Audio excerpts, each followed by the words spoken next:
J'entends l'histoire de vie particulièrement difficile de monsieur. J'entends aussi son besoin de reconstruction. Par contre, je n'entends pas de remise en question réelle de son comportement vis-à-vis de sa compagne, son ex-compagne, qui a eu nécessairement des répercussions sur les enfants, qui a conduit le tribunal correctionnel en janvier 2023 à prononcer le retrait de l'exercice de l'autorité parentale.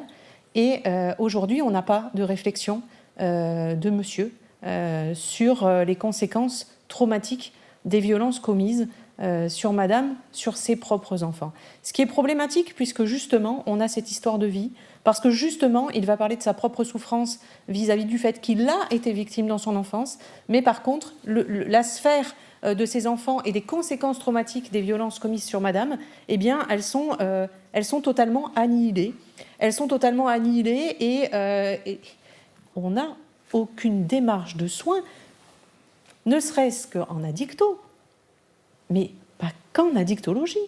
Il y a un réel suivi psychologique à mettre en place pour les violences qu'il a commises et sur lequel il doit travailler. Il doit travailler parce que c'est l'essence même de l'absence de récidive, c'est de travailler sur sa propre violence. Ce n'est pas de se considérer uniquement comme victime. Monsieur, vous avez été déclaré coupable à plusieurs reprises de faits commis sur madame.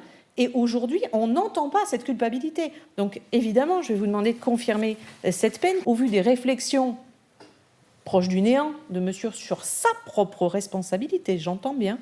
Et l'alcool n'est pas une circonstance atténuante des violences, c'est une circonstance aggravante. Vous avez la parole, monsieur, en dernier. Donc,